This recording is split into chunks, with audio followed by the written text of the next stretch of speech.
I'm pleased to introduce Helen Gordon, the CEO of Graingers, joining us in studio this morning. Good morning. Thanks for being here. Thank you for having me.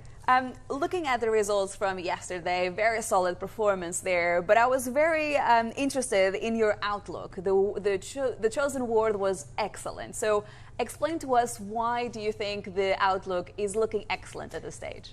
Well, I think most people know there's a huge shortage of rental homes in the UK. There's a huge shortage of all homes. And Grainger has a fantastic pipeline of homes to come. So we've got 11,000 at the moment, but we've got over 5,000 in our pipeline. And just from our near-term pipeline, that's what's going to drive that 50% growth in earnings. So it's coming through very quickly, and it's quite an exciting time for the company, because this year we also convert to a REIT. And REITs were introduced into the UK to help stimulate the building of homes. So it's a big year for us. Big year, no doubt. I was interested in the words they use, because obviously we know how demand is really strong, but at the same time rates are coming down. So how are you protecting the business, perhaps amid the expectation of lower rates?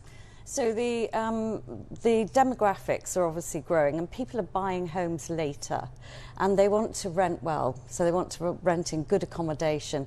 And we're unique in the UK in the fact that 98% of all our homes are owned by small landlords, and Grainger is the largest professional landlord. And I think what's exciting is that 10% of all real estate investment last year was in purpose-built build-to-rent homes. So I think it's a really growing segment of the market, and you will know from countries all over the world, they have a professional rented market, and the time now is for the UK to have one.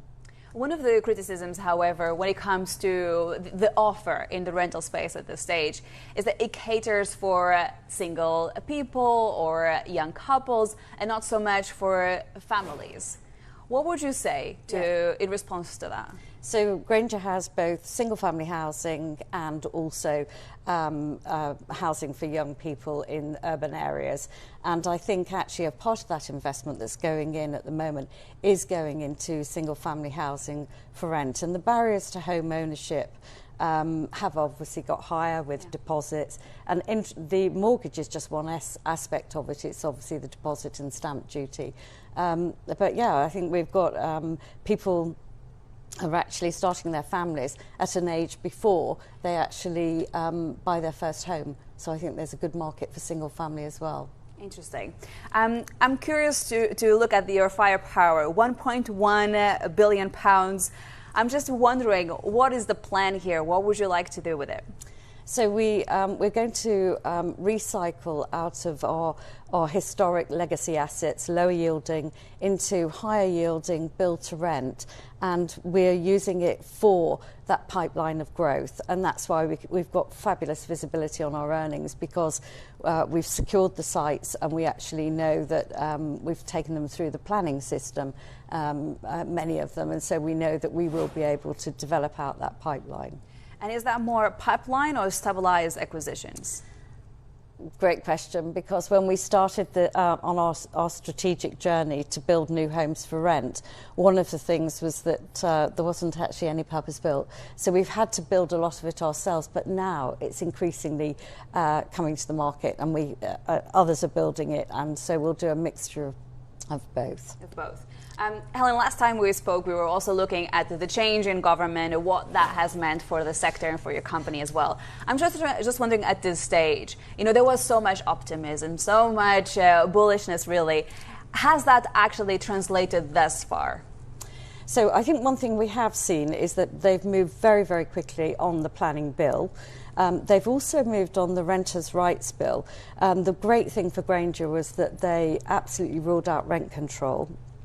But they also wanted to really improve the position for tenants. And because we're a very customer-centric business, we see that that's not a challenge for us. So I think they have been incredibly supportive of the sector, even to the extent that in the planning, their requirements, they're looking to actually stimulate build-to-rent as well.